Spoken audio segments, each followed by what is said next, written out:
You already know what it is, y'all. It's your boy. We out here at Roscoe's, checking out the menus and whatnot. How you doing? Pretty good. You guys ready to order? Day 2. It's our expectation. Obviously, we didn't get a chance to see everything, so obviously we got to go upstairs today. I mean, I'm hoping that there's more like people, notable figures and stuff. I mean, like I said, you got the YouTube people, but you know, there's certain YouTube people I'm looking for, and then there's certain like artists that I'm looking for as well too. Like I said, I've seen Alchemist before. We've seen Bootsy. No, they said Stevie was there, so I'm just looking for like the big names. So there's gonna be, the shit is it's knowing that it's the weekend. There should be some bigger names coming, and you know they probably gonna show up to like after 12 noon or something. Expectations for you? I don't know. There's a lot of stuff that we haven't seen, so I just want to see what else that's there.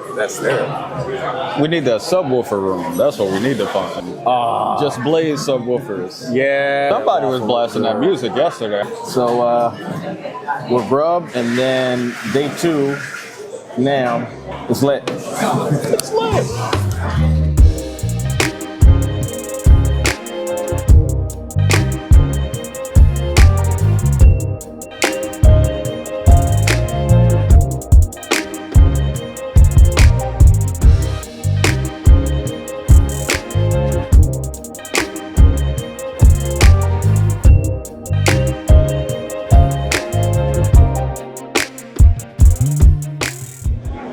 What up, y'all? We are here at the Austrian audio booth here at NAMM 2023. We just got done talking to the engineers and the brothers from the audio podcast, man, Devon Terrell, the Little Weirdo, and just kind of checking out. And he mentioned this mic in specifics here, the OC16, which is a budget mic that apparently rivals, his words exactly, rivals NAMM U87. Rivals it. Listen to it. It sounded rich. It sounded like it's a good balance, and it's not. And it's a budget mic. So I'm curious to what you think. So, Croy, what's your thoughts? I'm calling Cap. No, honestly. So I would love to test it out in an environment where like people aren't walking around and stuff. But it does sound clean. I'm not gonna lie. I would love to see how it sounds through a Solo 610 preamp from Universal Audio, which is what I use. But I don't know. I mean, it's affordable. I'm pretty sure I could get it at a pretty good dealership price. So I might be getting this microphone pretty soon. Well, folks, you heard it here. I'm going to be checking out more Austrian audio. I saw them from the last NAMM and just kind of checking out some of their mics. I like some of their instrument mics that had the caps. These capsules on these mics are ridiculous. OD 505, 303.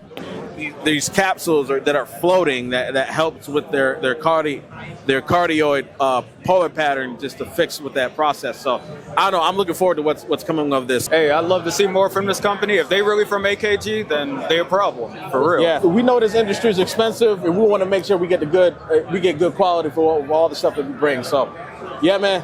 Austrian audio, gotta check them out. Okay, so in this clip, me, Oscar, and Elias are searching for the famous Stevie Wonder. We got a tip from some guy upstairs that said he was downstairs in the Casio booth hanging out. Stevie always comes to these things every year and checks out all the equipment. And we was hoping that we was going to be able to find him this year because we didn't last year. I don't know. I don't see him. That man tricked us, dog. That's what I'm thinking. He lied to us. Said he must have somebody playing his songs. Just start touching all. Like, yeah, I touched the one he played.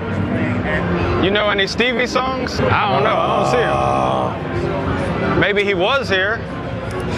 Probably somewhere around. Follow the mountain of crowds. You know they're gonna find him. He ain't that hard to miss. What's down in this area anyway? Damn. It's too much space. Well, try again next year. The only way we run into him is when it's unexpected. Well, since we couldn't find Stevie Wonder, decided to head over to the 3rd floor and check out the Yamaha booth over at NAMM. I'm over here checking out one of their keyboards. They have plenty of keyboards, guitars, mixers, drum sets. There's a stage custom kit that I was able to look at. I've been looking to try out because it's very portable to use. But we took some time and had a little fun. As you can see, my man Oscar getting on the keys a little bit on the ones and twos. And yeah, we had a good time here, and we checked out a couple other exhibits as well. So well that it's difficult to get out. It's fucking with me all day. Yeah, it's nice. It's a good problem to have, though. Nice. Weighty. The weight to it as well. Oh, okay. Oh, yeah, I see. Yeah. Oh, yeah, with the tubes. 17, yeah. You see? That's awesome. Looks durable, though. Yeah. Holy crap. That thing packs a punch. So those little recesses where the magnets sit as well, so you're not relying entirely on the magnet, nice and secure. And, these fins on it act as a heatsink. You see a tube where it gets hot, it gets quite warm.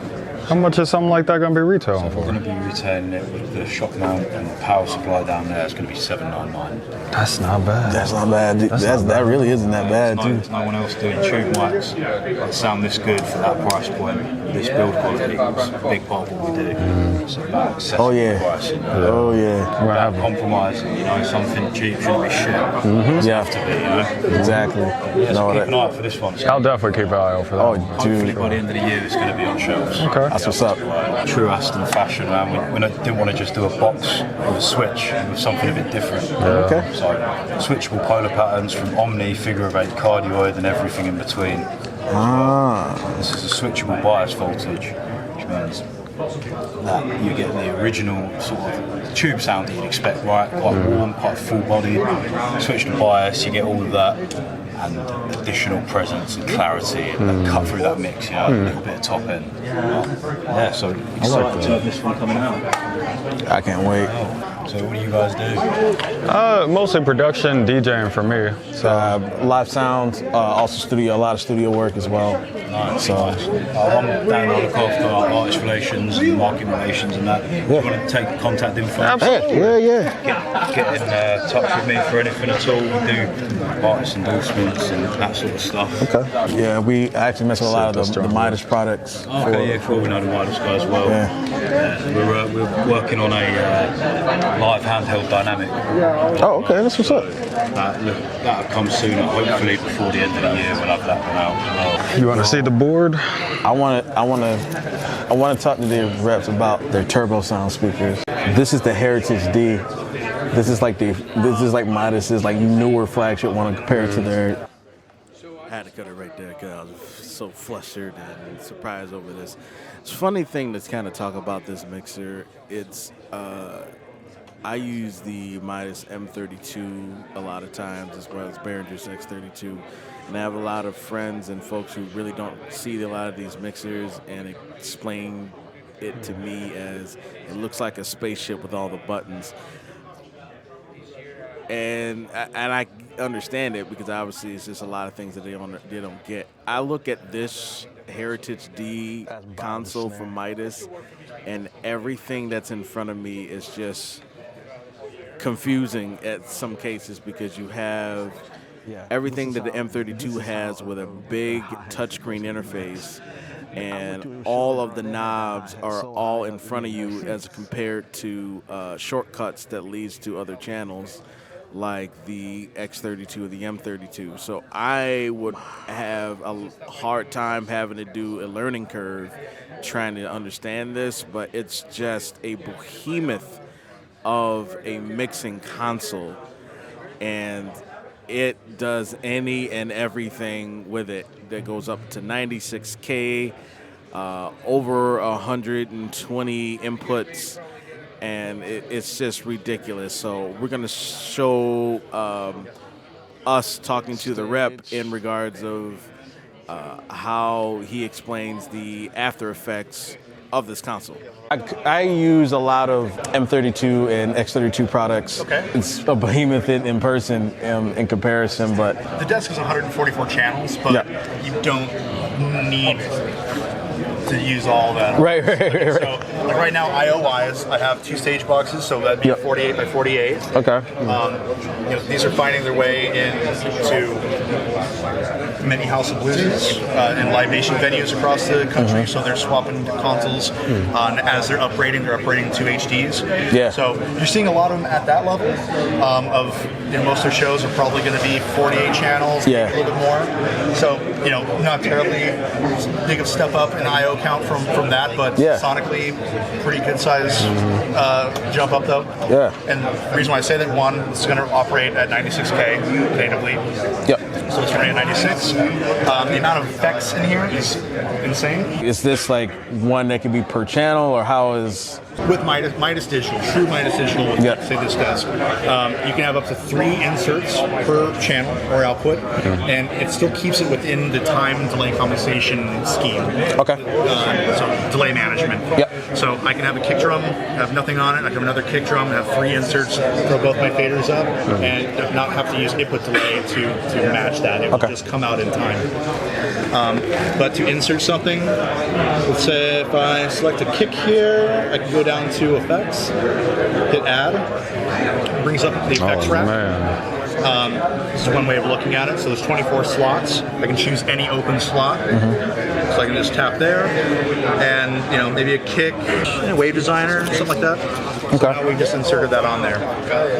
So really easy and fast to patch something in. If I go to the effects rack, another way of viewing it, so 24 slots. Depending on what it is, I can have up to 4 sub-slots. So I can have up to 96 stereo effects at once. Okay. There's other things like this VSS4. This is from the TC Electronic System 6000 reverb. That was like a $20,000 reverb unit back in the day. Yeah. And so that's why it does take 3 instances of that 3 slots, because it's a really DSP intense algorithm, but it sounds fantastic. It's worth it. So 24 slots.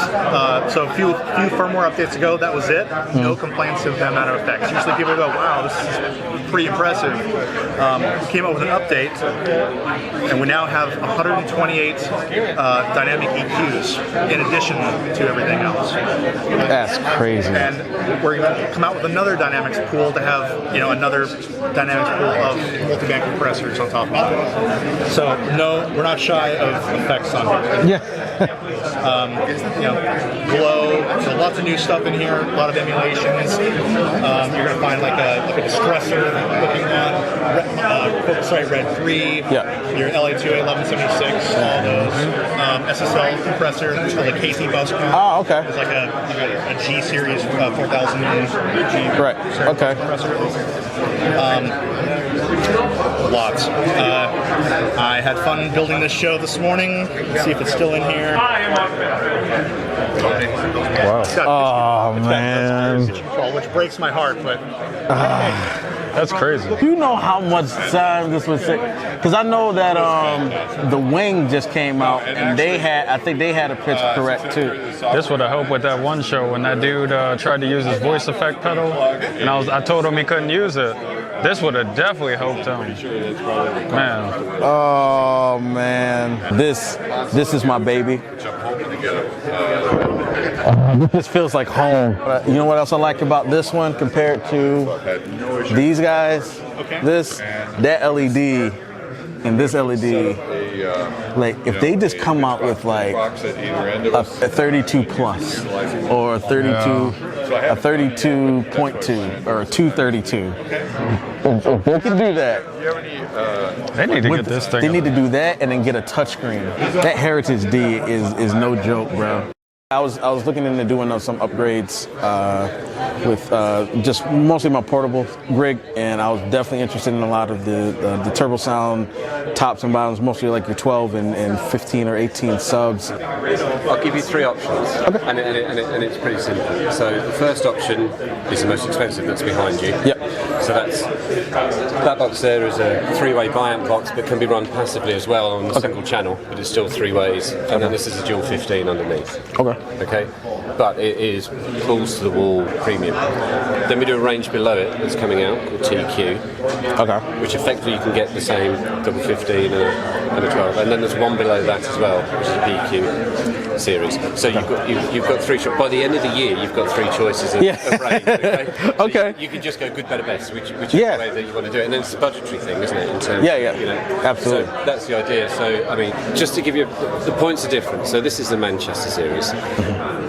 This is a three-way box, so it's got a mid-range and an HF in it. But the difference with this is the actual horn itself. It drives on something called a dendritic, which is how I get it playing all day. But the funky bit is this. The dispersion down here is at 90 degrees. As it goes up into the box, it collapses to 50 degrees. Think about that. That's projecting. It starts to project the square onto the floor. The other part of this is that it's 0 out at the top of the box and minus 30. So there's no point in sending energy up there, because who's dancing to that? No one. Exactly. You know what I mean? Yeah. So it's 0 minus 30, so it's asymmetric in both planes. This horn in here can also be rotated, so you can actually rotate the whole box and get it up into a ceiling if you wanted to, you know, if you're doing an installation or something like that. And that's really the main difference when you come up to the Manchester stuff. When you go down to the TQ series, it's a rotatable horn, but the angles, it isn't asymmetric, you know, it's 90 by 60. You know, a pair of these will do, I don't know, you know, roomless size type thing. I'm from a small town in small area in Rochester, which is closer to the Buffalo area. So, you know, we, you know, kind of just immersing in that experience for those who don't really get to see it. Oh, okay. It's great. It's great. Cool. All right, fellas. Lovely to meet you all. Pleasure. All right, now. I love these guys. Okay, so we've reached about the last stroll of the night. Heading over to the drum room to try to check out some of the drum kits around.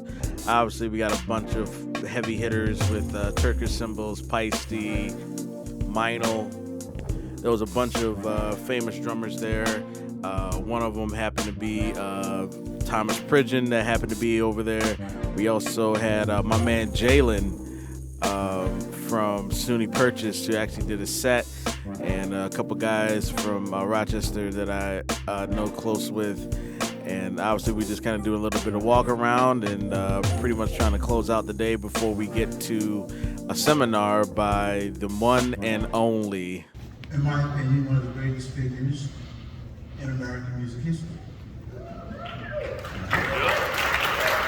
Along with a band that's one of the greatest bands this country's ever produced. Very important, musically and culturally.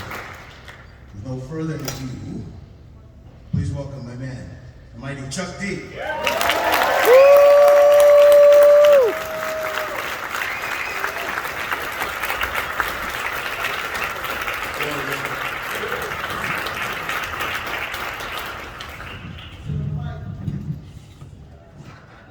Yes, the almighty Chuck D from Public Enemy, who won a pristine award over here at NAMM this year, and took some time out of his day to do a couple Q&As with folks in the room and asked a bunch of questions about the industry and whatnot. And funny enough, we actually got a little bit of a clip where he talks about his time with Prince. On the lawn. I mean, Prince was like basically people coming up with an amp and like, and he would come up like, I'll give you a discount. I mean, like, shit. But when people like, how about this guitar? He said, yeah, I'll give you $10 off. I mean, Prince had a garage sale of all, you know, equipment he was trying to sell. Then we go in, and we record, you know, and I go in there, you know, I got my verse and stuff like that. And he's on the other side, manning the board, just me and him. Then I'm like, okay, so go wait in the lobby, right? And I'm looking through a double window or whatever, right? And it looked like he was making a salad. Like, going like this, and, you know, tape and shit like that, man. After 40 minutes, he was like, go check this out. Check it out. I'm like, wow, it was like glass. It's crazy because, you know, back then they were saying Prince was making too much shit, remember? And in hindsight, it's not enough, right? So keep creating people, and don't let anybody tell you you're making too much, because you're not making music for an accountant. You're not making music for a corporation. You're making music to answer yourself.